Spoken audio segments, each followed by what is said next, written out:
Did we do it? Let's go!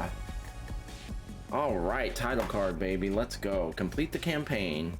All right, let's talk about the ups and downs of Call of Duty Black Ops, shall we? Let me turn this down a little bit. So, I always enjoy these Call of Duty campaigns. Ever since the 2019 reboot of Modern Warfare, I have thoroughly enjoyed every single one, even the ones that other people hate, like Modern Warfare 3.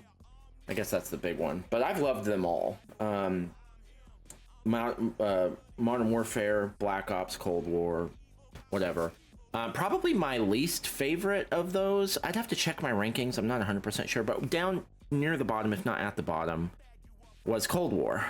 It was still very good and I really enjoyed it, but it wasn't as memorable. The story, it's like, you know, it's a lot of like Black Ops, dark secret espionage, double agent, people, you know, oh no, they've betrayed us and now we're fighting the person that we've been friends with. It's like a lot of that stuff over and over and over again in a lot of these campaigns, really.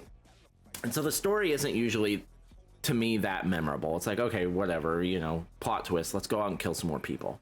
This game has done probably a better job than any of those campaigns since the 2019 game, at least, of making the story a lot more interesting. I mean, this one goes way crazier than just Black Ops CIA espionage stuff. There's a lot of that, don't get me wrong, but there is I mean, the game borders on supernatural at times, and there are areas, I mean, there are missions in the game that are open world, just like a single mission open world, which I've never really seen in a Call of Duty campaign before, I don't think.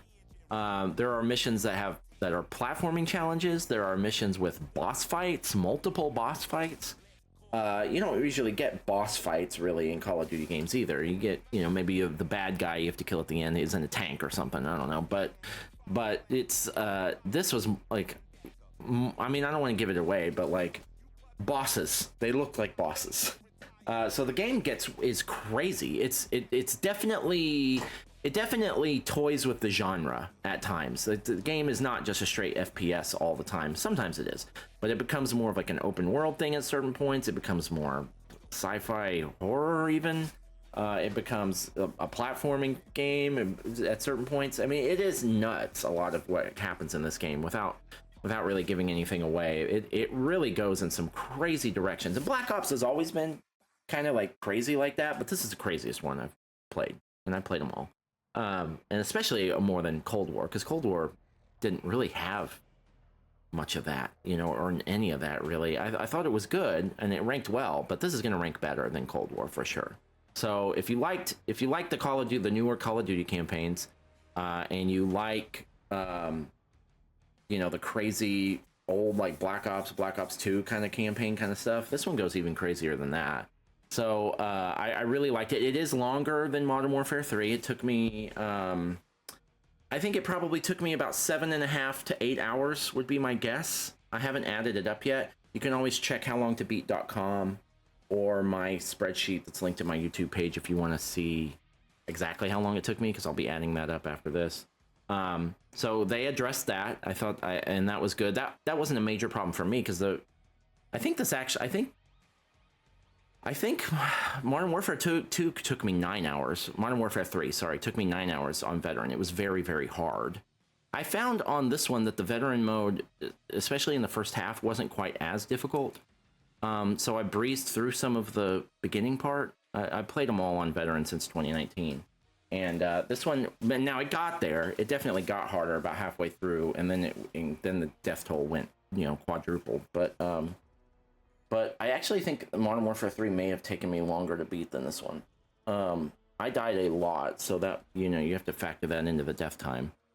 Don't quote me on any of that. I'm not 100% sure how long it took me, but you can check howlongtobeat.com on Moonface Nick's profile if you want to see. And what else? Yeah, we talked about the story a little bit, whatever. Like, the only things that were really memorable about the story were in some of the crazy directions that it went to in some of the levels.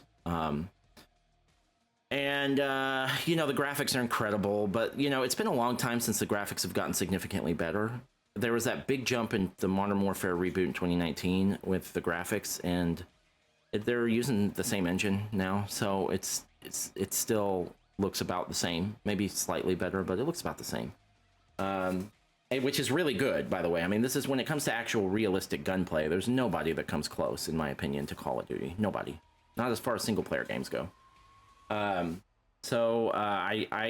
really enjoyed it. I think my only critiques are, I think it was a little bit easy for veteran for the first half, and it hasn't really improved graphically in a long time. So there's that, and I guess that's about it. The only other thing I'll say is that, like, it is starting to get a little... When I played Modern Warfare 2019, Black Ops Cold War, Modern Warfare 2 even, the realism in the game is so novel. Like, it's so realistic that it's very, very immersive, and it's very engrossing. They haven't really moved the needle on that in a while, and so that's starting to get a little bit old. It's not as impressive anymore, how engrossing and immersive it is. It's not really as impressive anymore. So, you know, like Modern Warfare, the original Modern Warfare reboot ranked really, really high. I don't think this is going to rank that high because it just didn't impress me as much. On that front, it's still more of the same. But if you like the Call of Duty campaigns, this is a must-play for sure. It's definitely a weird Black Ops kind of game that's even weirder than it's ever been. So you don't want to miss that if you like the Call of Duty campaigns. I really enjoyed it. All right, we did it. Let's last couple orders of business here. Oh, I didn't put my screen up. The bottom center of the screen says that we have beaten 94 games in 2024. And oh, hold on a second. Yeah, here we go. Okay, got it. The bottom center of the screen says that we've beaten 94 games in 2024 and 541 since we started doing this in 2020. Those numbers are lying to you. We've now beaten 95 games in 2024 and 542 since we started doing this. Let's go. All right, we did it. I'm not going to bother with any post-game stuff or anything like that. So let's just say Call of Duty Black Ops 6. It has been fun, but we are now going to delete you from our console and never play you again. Bye. Appreciate ya. Thank you.